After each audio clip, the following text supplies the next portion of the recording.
Welcome back to another UNC Tar Heels basketball podcast here on TarHeelIllustrated.com. And if you're watching us on our fast-growing YouTube channel, that is called Tar Heel Illustrated. I'm THI publisher Andrew Jones, and joining me is our Director of Basketball Recruiting and Analyst, longtime AAU college and high school coach, Mr. David Sisk. And David, we continue to preview the Tar Heels season, the fast-approaching season, by doing podcasts talking about individual Tar Heels. And tonight, our discussion is about Brady Manek, 6'9", 230 pounds, spent 4 years playing for a very good program of Coach Lon Kruger in Oklahoma, 14th all-time in scoring at Oklahoma with 1,459 points, the tallest player in Big 12 history to convert 200 threes in his career, and the only player in Big 12 history to rack up 200 threes, 100 blocks. I could go into a bunch more stats that I will here in a moment. But David, we've had a chance to see Brady Manek in practice, see him in the blue-white game, see those minute 40-second clips or whatever it was from the secret scrimmage at Florida, and talk to him. So what are your thoughts now about what Brady Manek can provide for Hubert Davis and the Tar Heels? Brady Manek's the guy that I've not been able to wait to talk about, actually. Especially after watching the Florida. I actually saw about 5 minutes of it and saw several clips on his shot. There's one thing I noticed, it's just pure as silk, when he shoots the ball. It's quick, it's fluid. You could see that I got to the point I enjoyed watching the bench every time he got ready to shoot the ball, because the camera was set up opposite of North Carolina bench whenever on that end. And man, he's in the second half, so he's just raining down shots. And as soon as he gets the ball and gets ready to go in shot motion, they're up. They're already celebrating before the ball ever leaves his hand. And, looking at his stat lines at Oklahoma, so when I look down here, that's what I'm looking at. But his three-point shooting, career 37.4%. But you look at his consistency, 38.3% as a freshman, 35.8% as a sophomore, 38% as a junior, 37.5% as a senior. It's no roller coaster, doesn't fluctuate. It's not up and down. It's consistent. So we know he's got that, and we know he can stretch. And they just kept showing these clips in her, and you're going, man, he's everything you think he's going to be. Then you notice inside, you talk about some rebounds that he got. Well, at Oklahoma, he averaged total rebounds last year, 5.6 points per game. Had 6.2 as a junior, 5.6 for his career. He can do that. He had some really clever moves. He likes to get into that jump hook with his back to the bucket. He's really clever how he sets it up. It's really like an old man's game around the bucket. He's got all these fakes and stuff, and he just, he can embarrass a defender, how he gets that off, and he can get them to bite on that. But, defensively, I remember when he first went to North Carolina, first committed to North Carolina, and I was talking to some people, and the things that I heard, I was thinking automatically stretch four. I'd seen him play, but I didn't pay a whole lot of attention. Stretch four, catch and shoot, one of these guys, finesse guy, and they said, look, you won't know it by looking at him. He's not muscular. It's not the physique and all that. He likes to beat and bang inside. He can guard the post. He's a good post defender. So, yeah, he could stretch the floor and play outside the three-point line on offense, but on defense, he can go down there and bang and love it. So, I think he's going to be really, really good for them. And I really started getting some positive vibes when I talked to Bishop Jackson. I talked to Bishop Jackson, and then I talked to Sergio Wilcher, both parents of obviously of two big North Carolina recruits, and Wilcher a commit. And they were both like, man, Brady Manek is going to be good. Brady Manek can fill it up. He is going, and so you're getting all these reports from people that know post play, And they know good players when they see them. You look at what he did at Oklahoma. You look at the film, the replays against Florida. He simply just checks boxes, what you're looking for. It's just like check, check, check, check, check, check, check. And I think he's going to be a really big pickup for Hubert Davis this year. So when we were in Charlotte a couple of weeks ago for the ACC tip-off, somebody asked, and this is a couple of days before the blue-white game on late night, somebody asked Caleb Love, said, okay, if you're picking a team for Friday night, who are you going to pick? Well, I think the first name he said was Armando. The second one was Brady. And someone said, Brady? He said, Brady, like that. And I'm like, okay, that's, again, more that we're hearing about Brady. So speed up to the other night when I watched those clips from a secret scrimmage, and it reminded me about a conversation I had with a guy who covers Oklahoma, who said that Manek he's kind of indifferent when it comes to defense, but he did say everybody talks about his perimeter shooting, but he's got a tremendous jump hook. He doesn't go over people, but he uses body well. He plays into contact pretty well and has a nice smooth release. So I went back the other night and watched some more clips of Manek throughout his Oklahoma career. And you're a basketball guy. You're a basketball technician. So this is a perfect question for you. David, he's got a phenomenal pivot foot. He uses pivot foot really, really well. And I think that's how a guy who's not super explosive, not longer than everybody else, that's how a guy like that's going to get stuff off in the lane.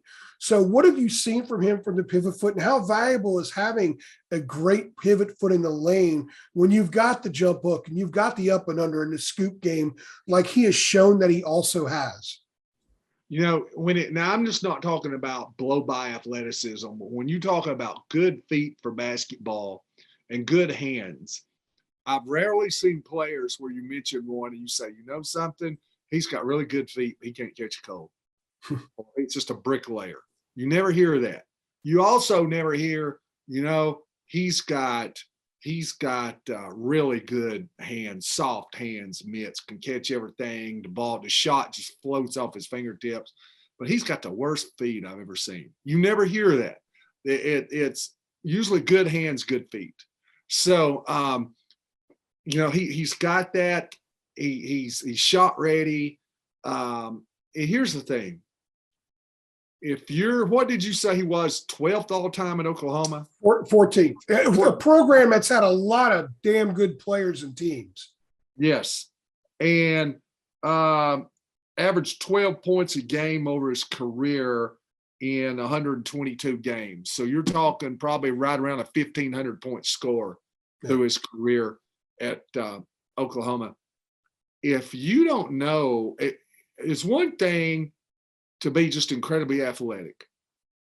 But if your athleticism is middle of the road, or maybe less than middle of the road, I don't know, to be able to play that long in a place like Oklahoma and what the Big 12 is every year, that's a phenomenal basketball league. Yep. To be able to do that and do it for 4 years and to have the type of career that he had, you have really got to know how to play the game, how to use angles, how to use your feet, how to set the defender up, and how to play with what God gave you and how to use that to your advantage. So, I don't think there's any doubt about what he's been able to do so far at Oklahoma through 4 years and what he's been able to do so far at North Carolina from what we've seen, that, hands, feet, like I said, just being able to play his game and be who he is and not try to be somebody else, where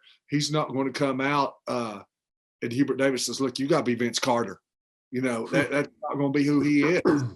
So I guarantee you he knows, he is very basketball savvy, and he will know what to do once the season starts at North Carolina. Also noticed, I thought him and Baycott worked incredibly well together in concert of some of the things I saw. I saw some high-low up at the top, and Manek got some feeds out of that. He was able to get the ball into Baycott, and it looks to me like those two are already very comfortable together. He started 111 times. Lon Kruger put his name on the starting lineup 111 times. Ask Roy Williams what he thinks of Lon Kruger as a head coach. That's impressive. He's the most experienced guy on the team. He's played in Allen Fieldhouse 4 times, 3 times when it was packed. He's played very, very well in big games, and he's been very good in some of their bigger games right out of the gate. There are times where he's kind of been hit or miss on stuff, but I think part of that was a component of the team he played on, especially last year. I don't think he meshed as well last year.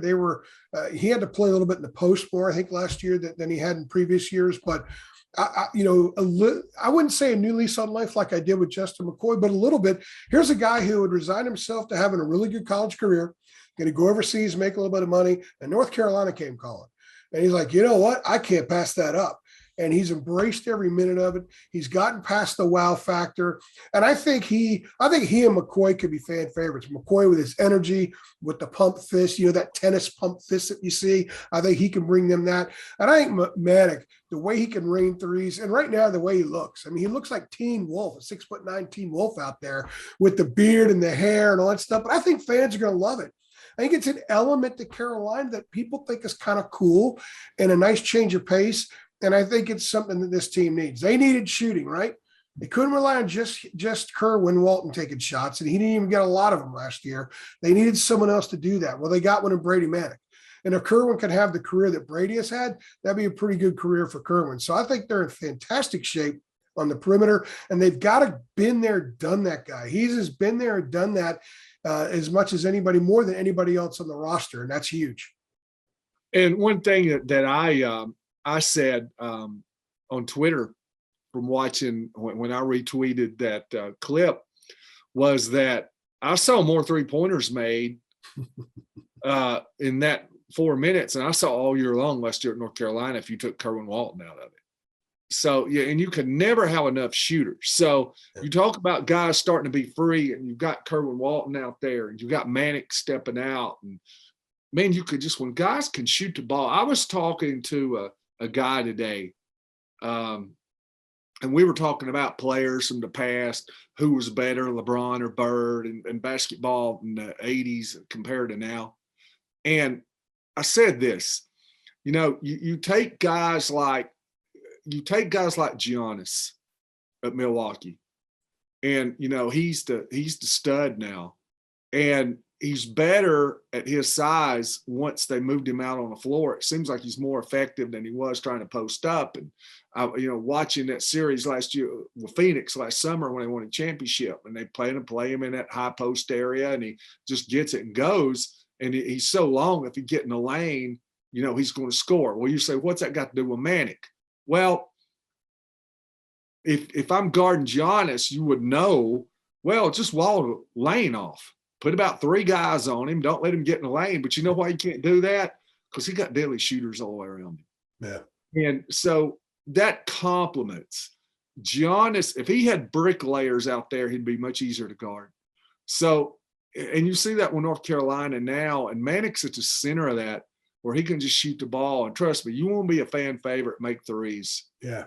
So, he does that, and Kerwin does that. You have some other guys that can step in. I think DeMarco Dunn, and as we said, I think Caleb Love and RJ Davis playing with more freedom and having more space. I think, especially Caleb Love, I think you're going to see much better shooting numbers from him. So all of a sudden, you got guys out there can make shots, and you got several of them out there on the floor. And man, when that gets going, it's just teams start playing with freedom and confidence. So Manek's a huge piece. Yeah, I saw a couple of threes in transition and secondary transition. They're still going to run that secondary break, but they haven't taken a lot of threes in the secondary break. Cam Johnson did at times, Justin Jackson every once in a while they have a guy that will do that, but I think you're going to see more of that with this team. And I think you're going to see Brady Manek get a rebound, pitch it out, secondary transition, get the ball on the wing, and pop a 3. You're going to see that from North Carolina this year, and you're going to see Brady Manek take a lot of those. Brady Manek, 6'9", 230 pounds. He's an interesting guy. He's certainly someone I think Carolina fans are really going to like a lot before the end of November, David. He's David Sisk. I'm Andrew Jones. We got more coming up. We appreciate you stopping by.